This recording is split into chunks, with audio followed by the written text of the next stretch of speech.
Hello, and thank you for joining us. This is No Soundbites Allowed, and I am your host, Michael Voss, Dragon of the Southern Tier. I'm happy to be here with you today to talk about a very significant and serious issue that is facing the United States. It's a matter of national security. It is a matter of the safety of individuals in various states throughout this nation, and a question, and actually several questions, that are not being answered at this time. We're going to go into that in some detail, but before we get started, we do want to mention, if this is the first time that you are seeing our channel, we welcome you. We thank you for being part of our audience. And we want you to know that we do long-form political commentary on this channel. In addition, every Sunday at 2:30 p.m. Eastern Standard Time, we do a live stream with you. We reach out on all social media, YouTube, Twitter, DLive, Facebook, to speak with you, to receive your tweets, your chats, and your phone calls, to talk to us about the issues you believe are important from anywhere in the world. That's right, regardless of whether your government, whether the internet overlords agree or not, we believe in the First Amendment and your inalienable right for free speech. And so every Sunday at 2:30 p.m. Eastern Standard Time, we hope that you're going to be joining us in our effort to expand that free speech and to celebrate it. We're looking forward to seeing you this Sunday as well. With that said, let's get into the major issue of the day today, and that is talking about what's happening with the Afghan refugees. This is a very significant and important issue that we have been working on since September, and we are continuing that effort and expanding it to be able to provide you with knowledge that will help to ensure the safety of American citizens across this country. This started, and this story came about because of the news that came out yesterday, October 21st. As you can see, it was reported by Adam Shaw, who is a reporter with Breitbart and Fox News.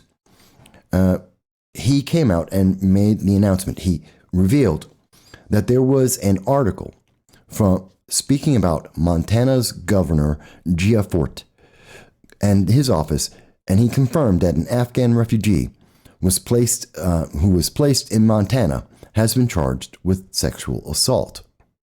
This is a very important issue, and we'll go over the actual article and the actual comments in just one moment. But we want you to understand that this is not a new issue. We had questions about the Afghan refugees as well as the SIV holders that were taken from Afghanistan in August as part of the evacuation of Kabul and that nation, and in its handover to the Taliban, a terrorist organization. We were left with many questions. Well over 60,000 Afghan refugees exist in the United States at this moment. There are another 60,000 Afghan refugees and SIV holders that are looking to enter the United States as soon as possible. And the Biden administration is trying to facilitate this as quickly as possible. That process has created questions, as we mentioned back on September 7th. The question was, where are these people going? Have they been vetted? Are they vaccinated? What is the cost? Who will bear that cost? These are very simple questions. These are the bare minimum of questions that the American people need to know. Not because we disagree with the Afghan refugees, not because we don't want to take in individuals who have great need, but because to do so means that we need to have preparations in place so that we can welcome these individuals into our homes and into our communities. And we were very upset because even though we had reached out to members such as Congressman Antonio Delgado, we had reached out to Broome County Executive Jason Garnar, as well as Governor Hochul of New York.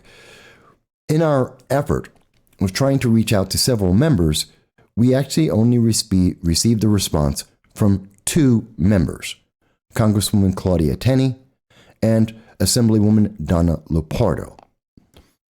That is upsetting. When we have significant issues that are being asked by members of the press, when we have the communities being affected in the dark, not only on who is coming, but how many people, when they will be arriving, what are those costs, what are the things about these individuals' backgrounds? Have they been vetted? Have these individuals been vaccinated? Not just from the pandemic, but from any other disease or communicable illness.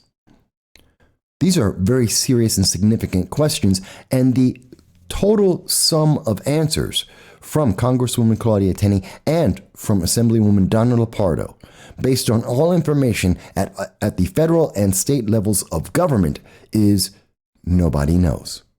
No one has a clear answer on how many Afghan refugees, specifically Afghan refugees, are going to be sent into New York State or any other state for that matter. No one is sure about the vetting process these individuals may or may not have gone through, nor their status in terms of vaccinations.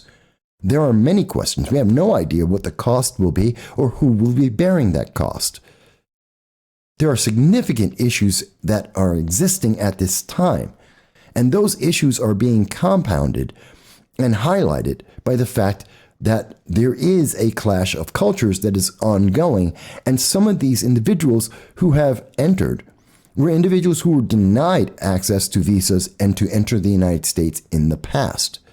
There are serious questions with the people that were brought. Again, we're not saying that the Afghan refugees should not be allowed to enter America, but we are asking, who are these people? Because we have serious concerns.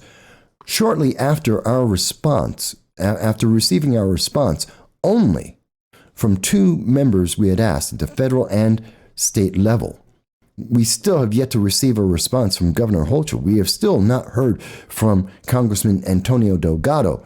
And in the meantime, as we can see, on September 22nd, 2 Afghan refugees were charged with crimes in the state of Wisconsin.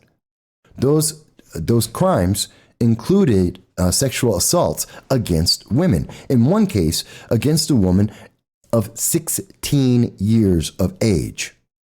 16. This is a very serious and important issue.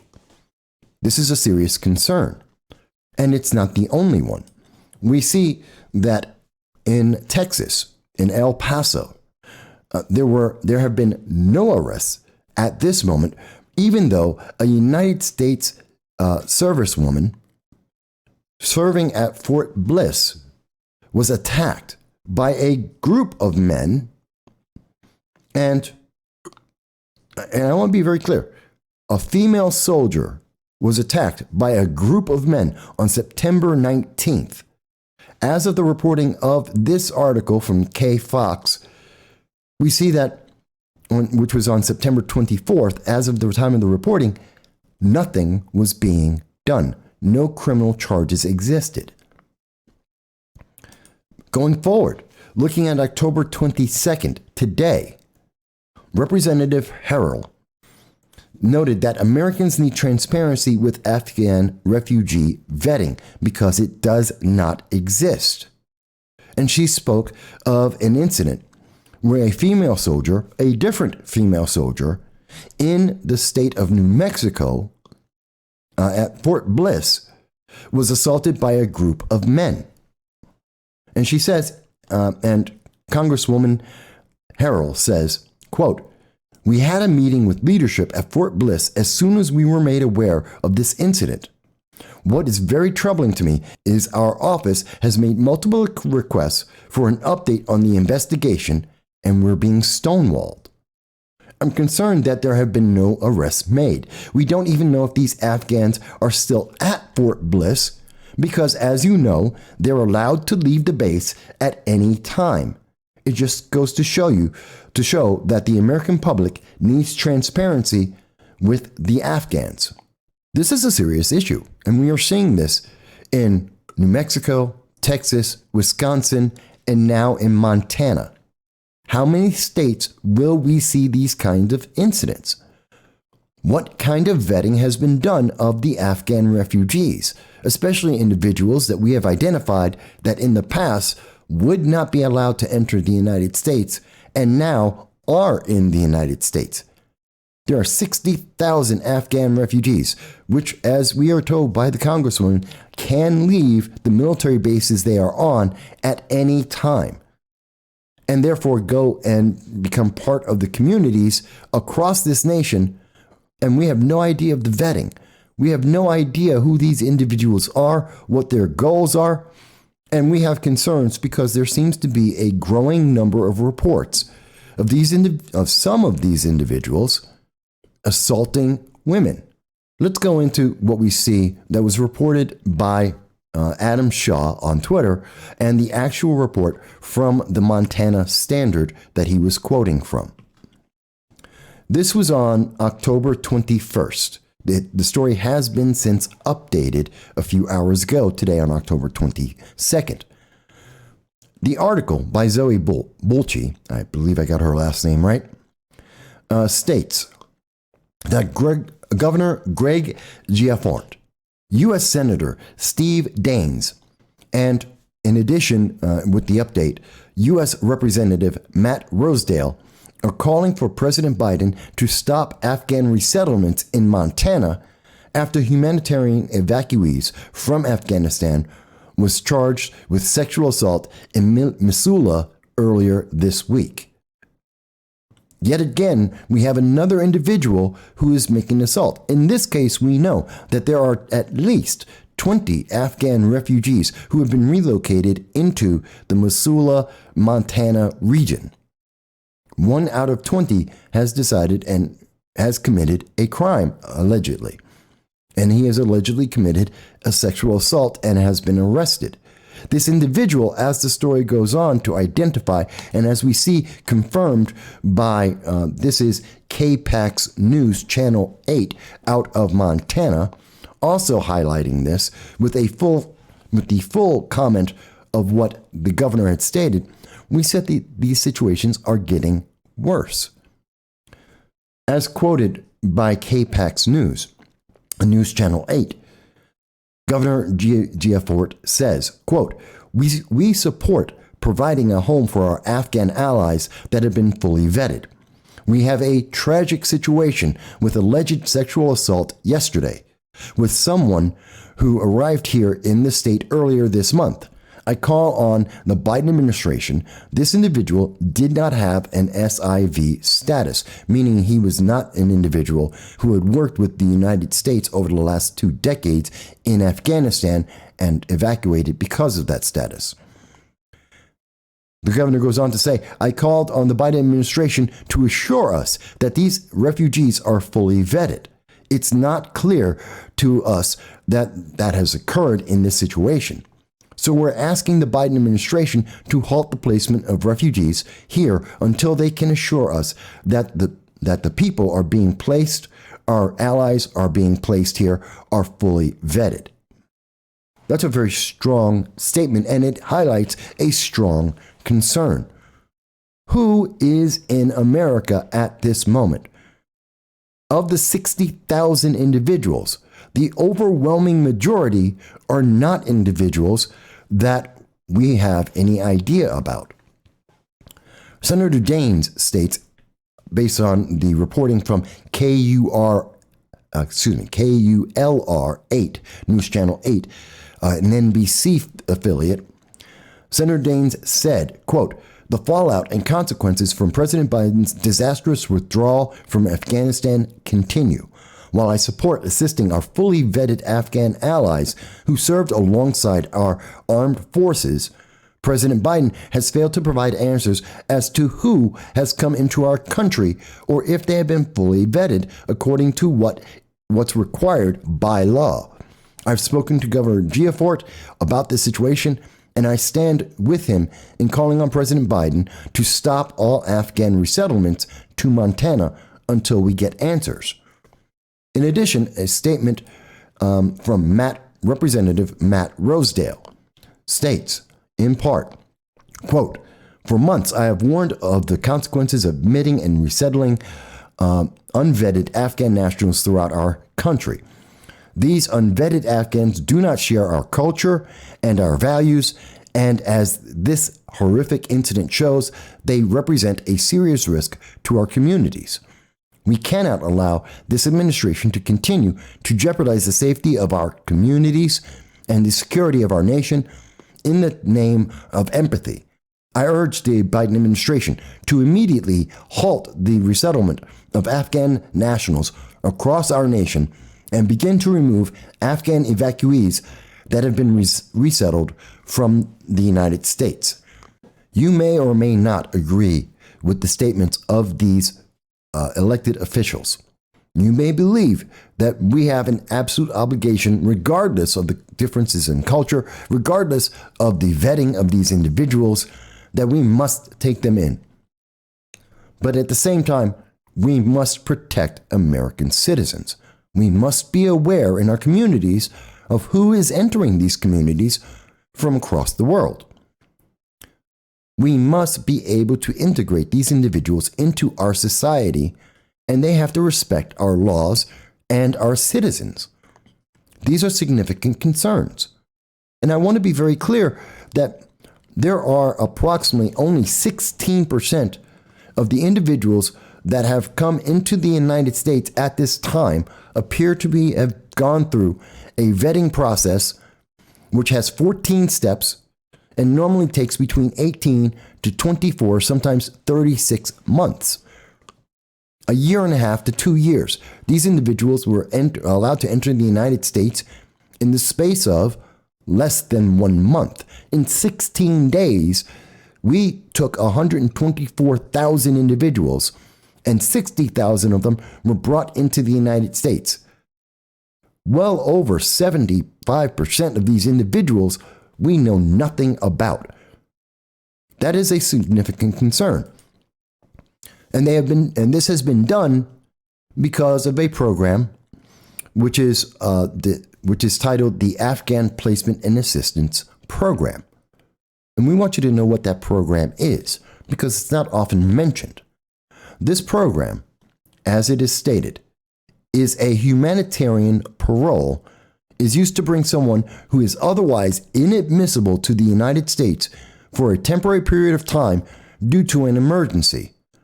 A person may apply for humanitarian parole when they have a compelling emergency and there is urgent humanitarian reason to allow them to temporarily enter the United States.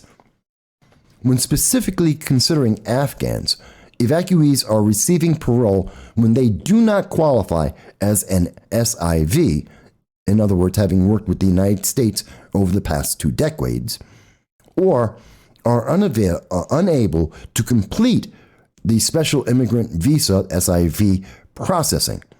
These Afghans have been processed by U.S. Customs and Border Protection and paroled into the United States for 2 years for urgent humanitarian reasons.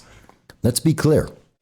We have no idea how many people have been placed in the United States or in this country at this moment out of the 60,000 individuals that are being held that were evacuated from Afghanistan. We don't know because it is not being provided to us by any government officials in the Biden administration how many of these individuals are part of this humanitarian parole. Nor are we aware of what happens at the end of 2 years. Think about that for a moment. At the end of 2 years, these individuals who are on parole, are they going to be sent back to Afghanistan? Are they going to be sent back to the very same terrorist Taliban that they escaped from because they had fears for their lives? And after spending 2 years in the United States, which the Taliban seeks to destroy, they're going to be sent back to Afghanistan to be killed? That is highly unlikely. In fact, it is highly unlikely that the Biden administration would ever send back any individual that has been evacuated from Afghanistan, if for no other reason that by being taken from Afghanistan, in returning, the Taliban will target those individuals and kill them. And we want you to understand as well that the individuals in this Afghan Placement and Assistance Program, the APA, these individuals are being paid by the United States, by your tax dollars, to be in the United States for 2 years. They are not able to get into programs such as medical assistance and SNAP, although they are being provided with safe and appropriate housing, food, and pocket money for each of the adults in this, and children are available to get SNAP or food stamps under this program. So you're paying for this. And I wanted to again highlight, these individuals have not been vetted. In fact, they did not complete the programs for the SIV. They're not trusted individuals that have worked with the United States government. They have not been vetted. They have not gone through the 14-step process. There is no background known on these individuals, and some of them are not integrating. Some of these individuals, like those in Wisconsin, like those in Texas, like those in New Mexico, and of course, like those in Montana, these individuals are committing crimes and attacking women and minors in the United States. This is a serious issue. It is an issue that affects the safety of Americans across this country. And when we add to that, as we have found out from September 7th in our investigation in New York State, nobody knows how many of these individuals are being sent to which states, when they are arriving, or where they're going. This is, well, there's a military term for it, it's called snafu, but this is a troubling situation. This is a concern that we should all be aware of. And in fact, because we were aware of that, we decided that we would ask members of the government. In fact, we reached out to over 15 members of state and federal government. We reached out to County Executive Jason Garnar, County Executive Mark Molinaro. We reached out to State Assembly members Donna Lupardo, to John Salka, to Joe Angelino, to Speaker Carl Hastie. We reached out to the New York State Senate, State Senator Joe Griffo, to Andrea Cousins, leader of the State Senate. We reached out to members of Congress, Congresswoman Claudia Tenney, Congressman Antonio Delgado, Congressman John Katko, Congressman Lee Zeldin. We reached out to Speaker Nancy Pelosi, to Senate Majority Leader Chuck Schumer, and we reached out to New York State Governor Kathy Hochul. And we asked them the following questions, as you can see them on the screen. We were asking for an official comment following up our comments on September 1st in our email at that time. And we are asking for how many individuals will be coming into New York State. We asked, again, what is the cost to the average to the New York State residents? We asked, have these individuals been vetted? Have these individuals been vaccinated for the pandemic and other contagious diseases and infections? We asked, which communities are these individuals being dispersed into? And we asked, when will this happen? We asked those questions yet again. In addition, we highlighted the fact that one of the 20 individuals that have been relocated into Montana, although 75 are in total expected to be sent to Montana, to Missoula at this moment, as best as we can understand. We highlighted this incident and the troubling concerns it raises, especially in reference to the vetting. And we highlighted the fact that elected officials are already speaking about this, and we are asking for the same kind of information that those elected officials and other elected officials across this nation are asking. Has vetting been done? Are these individuals cleared to be in the United States, especially those individuals that were previously denied access to enter the United States? How many of them are going to be dispersed into our communities?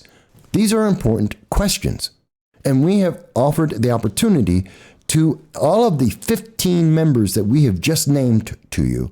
We have sent them letters directly and in mass, asking these questions and asking for a response. That was on October 21st.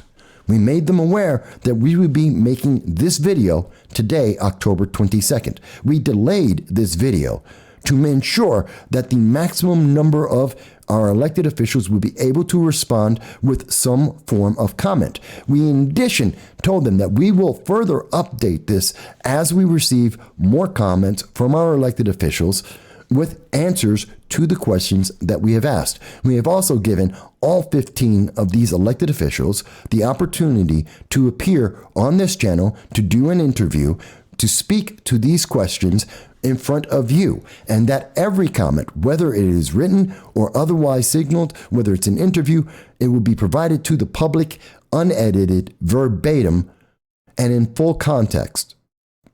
At this moment, we have received 2 responses. And this is important for the public to know. We received one response from Assemblywoman Donna Lopardo. Her office stated that she is looking into any further updates that have occurred since her response to us on September 7th. And we are looking forward to hearing from Assemblywoman Donna Lopardo with her update, if any update exists, on the status of the questions we have asked and this now question about the vetting of many of these Afghan refugees. In addition, we received one other item, and that was from Congressman Antonio Delgado. We received his weekly recap. He did not respond to our questions. He has not answered us from our initial letter to him on September 1st. He has yet to respond to our letter on October 21st. And we would say to you, that isn't serving the public. Now, we agree that Representative Antonio Delgado is doing things to help veterans and constituents. At the same time, he is dodging a question from the news media, from constituents on very serious issues. He has yet to mention even the name or existence of Americans who remain at this moment. Hundreds of Americans remain in Afghanistan against their will, abandoned by the Biden-Harris administration. Congressman Antonio Delgado has yet to make a statement about that. He will not even refer to those individuals. Yes, he is working with veterans about their concerns, but he will not deal with the root cause causing the concerns of many veterans at this time. Nor will he seemingly answer any question about Afghan refugees. In fact, neither has County Executive Jason Garnar, County Executive Mark Molinaro, Speaker Carl Hastie, John Salka, Assemblyman John Salka, Assemblyman Joe Angelino. In fact, Assemblyman Joe Angelino's email that he has provided to the public was sent back to us as not working. We have not heard from State Senator Joe Griffo, State Senate Leader Andrea Cousins. We have not heard from any of the members of Congress, Speaker Pelosi, Senator Chuck Schumer, or appointed Governor Kathy Hochul. This is troubling. We say that often, but it doesn't give enough weight to this very serious issue. We are seeing a trend. We are seeing a trend that some individuals, groups of males in some cases, individuals in other cases, that are assaulting women and minors across this nation in 4 states at this moment in the last month. And the situation seems to be growing. The more that these individuals are being relocated into more states, the more of these incidents that we are seeing occur. This is a concern that is significant, and it will affect the lives of residents in each of the states and affect our national security. Our elected officials are obligated. This isn't a request. This isn't something that they have a choice on. They are obligated to take care of the safety of their constituents, of American citizens. That is their first and primary purpose for existing. And part of that is to provide the public with the status of the vetting of these individuals and to ensure that the only individuals that are allowed into our communities are those who have been fully vetted, fully vaccinated, who have been cleared and are considered appropriate for the United States, regardless of the program that is being used to allow them to enter our cities, our towns, and our homes. We believe that this is a serious and significant issue. And we believe that the silence that is coming from elected officials at the federal and state level across New York State of every single party is unacceptable. Again, we will note that in our first attempt in September to reach out to elected officials to get these answers and others, we did receive a statement from Congresswoman Claudia Tenney. She has not responded at this moment, but she did respond last time along with Assemblywoman Donna Lopardo. That gives us some hope to hear an answer from a federal level as well as from the state level. But it is an overwhelming silence that is going on. The news media is downplaying these stories. It is very likely that you have never heard about the fact that there are individuals in Montana, that there were individuals in Wisconsin, that there were individuals in New Mexico that have assaulted women that are part of the population of the Afghan refugees that are being allowed to enter our nation. We believe this is significant. We believe and we call out every member of the elected state and federal level elected officials. We call them out and we demand that they respond to our request for comment. The public needs to know. And we would like to have these answers and these assurances before these unknown Afghan refugees enter our communities in New York State and the rest of this nation and repeat these same kind of sexual assaults that we are seeing existing at this time. If we can stop the problem before it happens, let's do so. Part of that is a transparency in government, a transparency in the Biden administration and the appointed Governor Kathy Hochul government in making the public aware of the risks. Again, we will state, we are not against helping those who have helped us. The SIV visa holders that have come into the United States from Afghanistan after working alongside Americans for 2 decades. We welcome them. They have been vetted. We look forward to them joining our communities. We know that there are many other individuals who have come and have been vetted fully, and they are welcome into America and into our communities. We look forward to seeing them. But for the remaining 75% of individuals that we know nothing about, who are not going through the 2-year process to be vetted, that are already on American soil and are already being shipped out and relocated into our homes across this nation, we have concerns. And we agree with Governor Giaforte and many of the elected officials at the state and federal level that have requested that none of these unvetted individuals be released into our communities until we have assurances of who we are releasing into the public. It is a matter of national and local safety. We look forward to hearing from these elected officials. And again, we will provide them all the time they need to respond to us, whether in writing, in interviews, or any other format. We will provide that information to the public as we receive it, verbatim and unedited. We will make sure that it is in full context. We have an open door to every one of the 15 members of elected and state elected officials at the state and federal levels to speak to the constituents, the residents, the people of New York and this nation to answer these significant questions. We hope that you will, in watching this, have learned some more information and will reiterate our requests in every state, whether you are watching this in New Jersey, Florida, California, any state, Idaho, all of the remaining states in this nation, the public should ask these questions of their elected officials and receive specific answers. We hope you will join us in supporting us in seeking to receive these answers, as we will not let this go by.